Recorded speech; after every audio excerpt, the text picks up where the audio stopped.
Hey, good morning.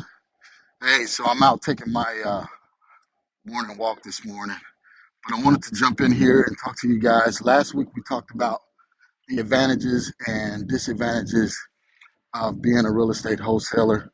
Today, just want to jump in and talk with you guys about the important legal documents that you absolutely have to have in order to be successful and in order to protect yourself and your interests when real estate wholesaling. Right. So a lot of people you hear on Instagram and on Facebook and everything like that, and they say, just get out there and just do it. Just get out there and take the risk, take the challenge, and just do it. Yes, I'm a firm believer of getting out there, doing it, and taking the challenges. But I think you should take those challenges and those risks uh, coordinated, right? So there's some legal documents that you absolutely need to have, and I'll go over what you need to have in them, in these documents, as well as when you need to present them. So I'm just going to go over three, maybe four documents that you need, right? So one is your purchase contract. So you need a great purchase contract that protects your interests if you are a realtor or a licensed agent in your market. Normally, you have to use your license um, purchase agreement. Now, I know a lot of people give a lot of flack about that. Well, the purchase agreement is 12 pages, 15 pages, and it may intimidate the seller, and they don't want to sign all of these papers. And I don't want to have to explain everything to them, right? So, if you're an agent, one of the things that I always tell people is yes, you may have someone that comes in with a 2-page contract and say, all right, I have a 2-page contract versus this other person's 12-page contract. You know, um, a lot of people look at the benefits of just having this quick, small little 2-page contract. So what I did was I reversed that whole conversation and I told the seller, I said, the reason why you should go with me, one, is the credibility factor. I am a licensee. I am licensed in multiple states. So if there's anything that happened during this transaction, you have recourse. You can contact the Department of Real Estate and give them my name and they'll have my license number and there's due recourse. And then also, this purchase contract is longer than the wholesaler Joe Schmo that came with a 2-page contract because this contract protects not only my interest as the buyer, but also your interest as the seller. Versus if you read Joe's 2-page contract, it's all geared towards him. It's all geared towards that person, um, skewed to that person's interest. So that's one of the ways that I always spin that. And sellers actually applaud me for that because they're saying, well, you know what, I have a way to come back if the transaction goes south. And also I know that this person is reputable and they have not only his interests at heart, but my interests at heart as well. So on that contract, right, even if you're not an agent, you want to make sure that you signing the contract with the property owner. You don't know how many times I have seen people sign a contract and they're in agreement with a person that's not the property owner, right? So you can always find out who the property owner. You can go to propstream.com. I have a 7-day free trial that you can jump on, and you can look up the person, look up the property address, and it'll tell you who's the owner, when they owned it, how long they owned it, their mortgage information, and all of that kind of good stuff, right? So you want to make sure you got the right property owner name on the contract. Two, you want to make sure you have the right address, and in some states or some counties, it's the PIN, property identification number, or other places it's the APN, assessor parcel number. You want to make sure you have that added on the contract. And the reason why this is important is because there could be properties that have the same address in the city. Yes, may sound crazy, but you can have more than 123 Main Street in the city. So that's why the counties and the municipalities use the parcel identification number or the assessor PIN number. That provides the legal description of that property. So you want to make sure you have that affixed on the contract. Okay, so you got to have the name of the seller, the correct name of the seller. You need to have the PIN number, and I need to catch my breath. And you need to make sure that you have the correct purchase amount. Okay, so whatever you guys agree to the terms, you want to make sure you have that purchase amount, and you want to provide an earnest money deposit. So, people hear it on YouTube and on the internet, and even I heard it when I first got started 12 years ago. Well, you can put properties under contract with $10 or $100, things like that. I was a firm believer of that until I went to court on a judgment on a transaction. So just to make a long story short, what happened was I got a property under contract with the seller, and there was another wholesaler that had the property under contract about a year ago. They was trying to fight to say that they still had the property under contract. They put down a $10 earnest money deposit. I put down a $1,000 earnest money deposit. When we went to court, the judge looked at that amount of earnest money deposit and said that the person that put down $10 did not have the intent to purchase this property because of the low earnest money deposit. Okay. That was a shock to me. The only reason why I put down $1,000 was because I really wanted to secure this property, because I knew at the end of the day I had like a $40,000 assignment fee on the back end. So don't believe everything you hear about $100 earnest money deposit, $5, $10, like that. Now, what we do in some of our other markets where the property values are not as high is we may do $250,000 for properties. $250 for properties that's under $50,000 purchase price, $500 for anything over the between $50 and $100,000, and then anything over we'll do $1,000. So when I do deals in Chicago, depending on the property, we'll do $250 earnest money deposit or $500 earnest money deposit. Okay, so just to recap on your purchase contract, you want to have the rightful owner, you want to have the assessor parcel number or the property identification number, the address, the purchase price, and the earnest money deposit. Okay.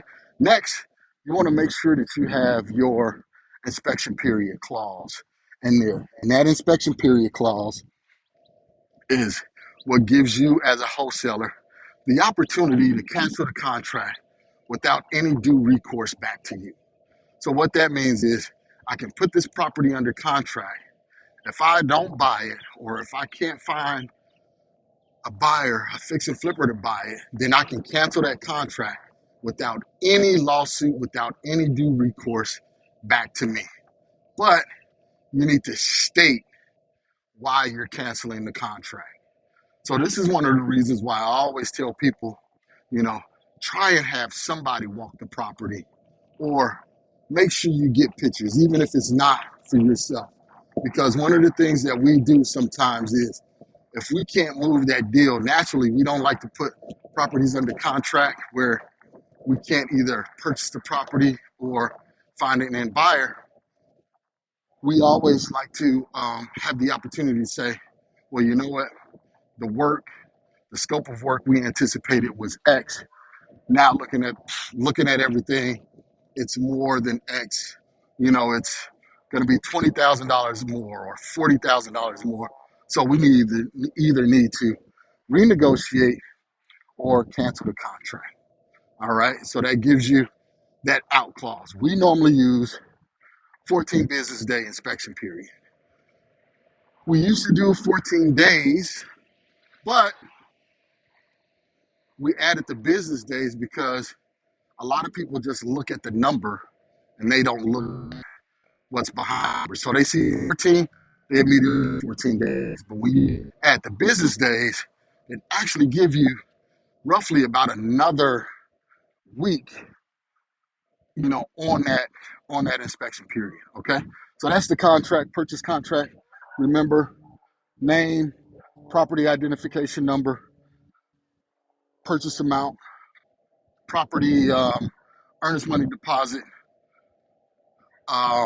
inspection period, all of the terms and conditions. I can't go over everything in just this quick little live.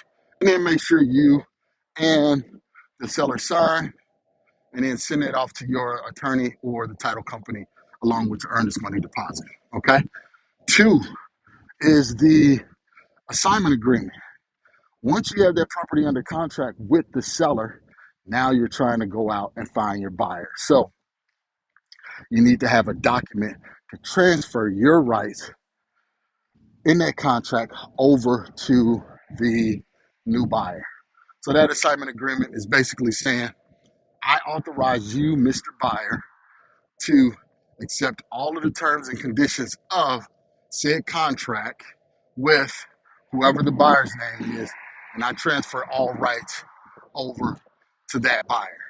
Now, one caveat that you need to have in there is you need to make sure that you say that the inspection period does not transfer to the new buyer.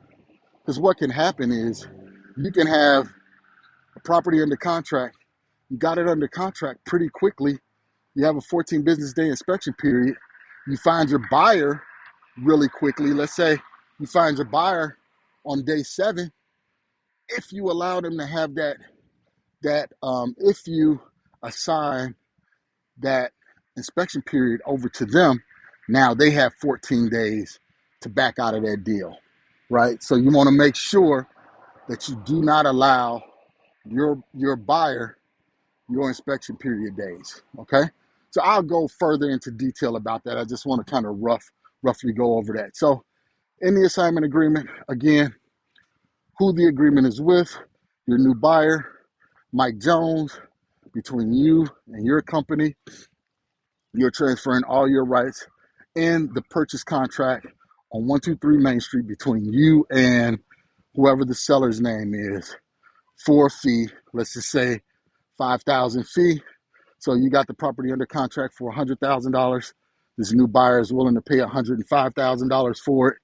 And then you submit all of that over to title or to the attorney. You make that buyer put down a sizable non-refundable earnest money deposit.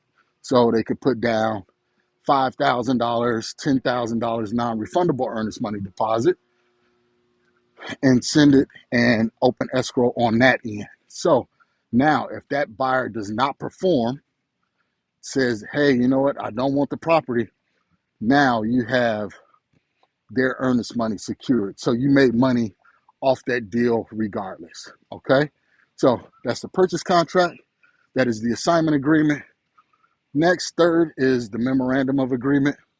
And this is, you use this document in the event that you have a shady seller.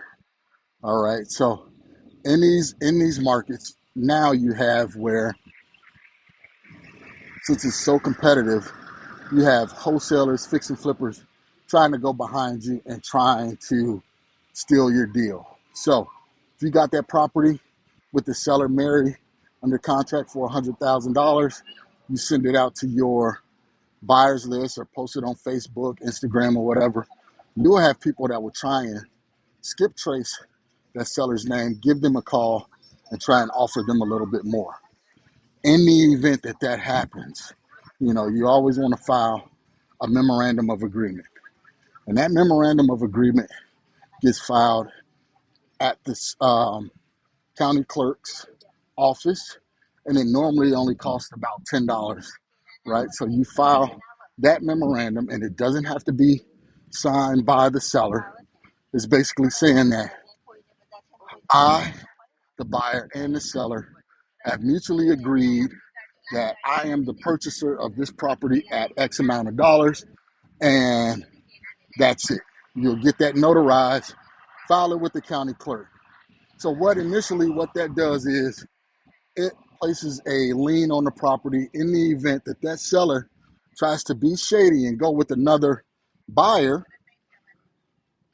that when the title company or the attorney goes to pull title, they will see that memorandum of agreement and that clouds title. Okay. So that seller won't be able to sell that property until they contact you and get that lien cleared up. So just wanted to go over those three things. Saturday morning, I'm doing my walking. I was just thinking about some things to talk to you guys about. So we talked about the purchase contract, we talked about the assignment agreement, and we talked about the memorandum of agreement. All right. So if you want more information like this, feel free to go to marcusemaloney.com. That's marcusemaloney.com. We also, me and my partner, we have over 20 years experience doing this. We have what's called the Deal Finders Club. You can go to our wait list, azdfc.com, and we teach people and hold their hand for 10 weeks on how to learn how to get properties under contract and find deals. This is not just for wholesalers, but it's for fix and flippers. It's for landlords. It's for wholesalers. People that's trying to find a deal, because it's an art and it's a skill in order to do it. So enjoy your weekend. Thank you for being here, and I'll see you soon.